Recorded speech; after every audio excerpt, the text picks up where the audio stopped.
انسانوں میں نیکی کے بڑے مختلف بلکہ متضاد تصورات جو ہیں وہ پائے جاتے ہیں۔ پہلی بات تو بڑی اہم یہ ہے کہ برے سے برا آدمی بھی نیکی کے کسی نہ کسی کام کو سر انجام دے کر اپنے ضمیر کو مطمئن کرتا ہے۔ میں ڈاکہ تو ڈالتا ہوں لیکن بیواؤں اور غریبوں کی مدد بھی تو کرتا ہوں اپنے علاقے میں۔ میں فلاں کام تو کرتا ہوں لیکن فلاں مزار پر جا کر میں نے چادر بھی تو چڑھائی ہے، وہاں دیگ بھی تو پیش کی ہے۔ اس کی وجہ کیا ہے؟ ابھی جس چیز کا ذکر ہو رہا تھا، ضمیر، کانشنس، یہ انسان کی باطنی شخصیت کا ایک بہت اہم جز ہے۔ ضمیر کا لفظ اس معنی میں قرآن میں نہیں آیا، لیکن قرآنی اصطلاح ہے نفس لوامہ، وہ نفس جو اندر سے ملامت کرتا ہے۔ دیکھو تم نے جھوٹ بولا، تمہیں جھوٹ نہیں بولنا چاہیے تھا۔ کسی اور نے ملامت کی یا نہیں کی، تمہارے اندر کوئی شے ہے جو ملامت کر رہے ہیں۔ دیکھو تم نے فلاں شخص کا دل توڑ دیا، یہ اچھا کام ہے۔ یہ ہے لوامہ جس کی قسم کھائی گئی، لا اقسم بیوم القیامت ولا اقسم بالنفس اللوامہ۔ یہ نفس لوامہ ہر انسان میں ہے، اور جیسے ہمارے ظاہری وجود کے تقاضے ہیں، بھوک لگتی ہے، پیاس لگتی ہے، اسے کپڑے کی ضرورت ہے موسمی اثرات سے بچاؤ کے لیے، یہ جو مانوی شخصیت ہماری اندر ہے یہ بھی کچھ ڈیمانڈ کرتی ہے، اور انسان اپنے آپ کو مطمئن کرتا ہے، ریشنلائز کرتا ہے۔ ٹھیک ہے، یہ تو خرابیاں ہیں، لیکن میں نے یہ کام بھی تو آخر کیے ہیں نا۔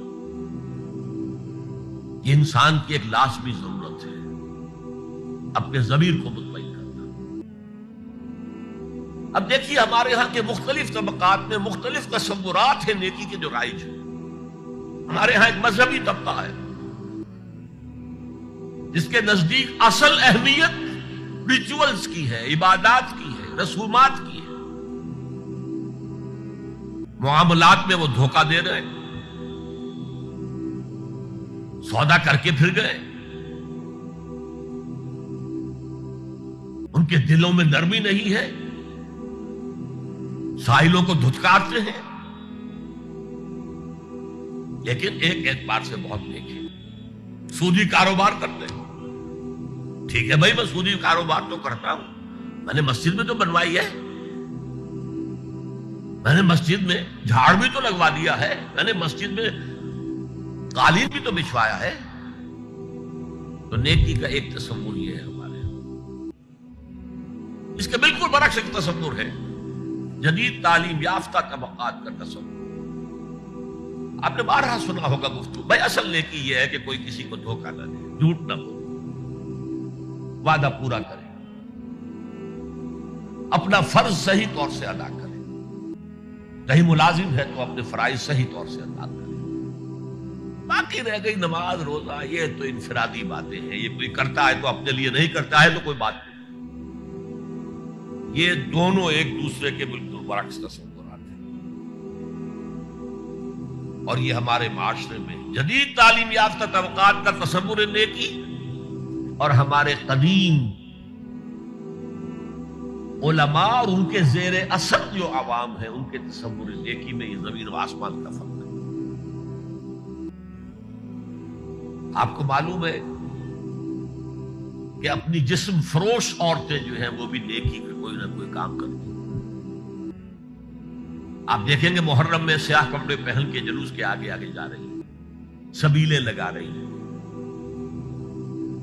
مختلف مزاروں میں جب عرس ہوتا ہے وہاں جاتی ہیں، دھمال کھیلتی ہیں، وہی سیاہ کپڑے پہنتے ہیں، وہ بھی اپنے آپ کو مطمئن کرتی ہیں۔ مشہور ہے ایک واقعہ شہنشاہ عالمگیر اورنگزیب کا، اس نے دلی میں گانے بجانے پر پابندی لگا دی۔ اب ظاہر بات ہے جن کا یہ پیشہ تھا ان کا دھندا ختم تو آمدنی ختم، لاکھ کوششیں کی لیکن اورنگزیب ٹس سے بس نہیں ہوا۔ انہوں نے ایک عجیب ترکیب کی. وہ دریائے جمنا بالکل ساتھ بہتا تھا، یہ اضلاع اس شکل میں بنایا گیا، اب تو ذرا فاصلے پر. تو ایک کشتی میں وہ جمع ہو گئے، سازندے بھی اور ساز بھی اور گاتے بجاتے ہوئے. انہیں معلوم تھا فلاں وقت جو ہے بادشاہ جھروکے میں بیٹھ کر دریا کی سیر کرتا ہے، وہاں سے گزرے اور ایک شعر گاتے ہوئے گزرے. در کوئے نیک نامی مارا گزر نہ دارن، گر تو نمی پسندی تقدیر قدارا. در کوئے نیک نامی، یہ نیکی جو ہے اس کے کوچے میں ہمارا گزر ہی نہیں ہے. در کوئے نیک نامی مارا گزر نہ دارن، یہ تو اللہ کی طرف سے فیصلہ ہے، اس کی مقرر کردہ تقدیر ہے. گر تو نمی پسندی تغییر کل قضارا، اگر تجھے پسند نہیں ہے تو تقدیر بدل دے. تو بادشاہ ہنس پڑا اور اس نے کہا کہ ٹھیک ہے بھائی، گانے بجانے کی حد میں تمہیں جا. تو ہر ایک طبقے کا اپنا ایک تصور ہے نیکی کا. جیسے میں نے پہلے عرض کیا، بڑے بڑے ڈاکو جو ہیں وہ اپنے علاقے کے بیواؤں یتیموں کی سرپرستی کرتے، ویسے نہایت درندگی، سفاکی، انسانی جان کی کوئی حیثیت ہی نہیں. تو نیکی اصل میں کس شے کا نام ہے، کون سی چڑیا کا نام ہے، نیکی حقیقت میں کیا ہے، وہ ہے اس آیت کا مضمون. میں مثال دیا کرتا ہوں، ایک عام قصہ ہے کہ کسی گاؤں میں پہلی مرتبہ ہاتھی آیا. اب وہاں نابینا لوگ جو تھے انہیں بھی پتہ چلا ایک عجیب جانور آیا ہے. وہ آئے اور کسی نے اس کی ٹانگ کو ٹٹولا. اس نے کہا ہاتھی ایک ستون کے مانند ہے. کسی کا اس کے کان کے اوپر ہاتھ پڑا، اس نے کہا چھاج کے مانند ہے وہ. کسی نے پیٹ کو ٹٹولا، بہت بڑا ڈھول ہے وہ. بالکل یہی معاملہ ہے نیکی کے تصور کے بارے میں.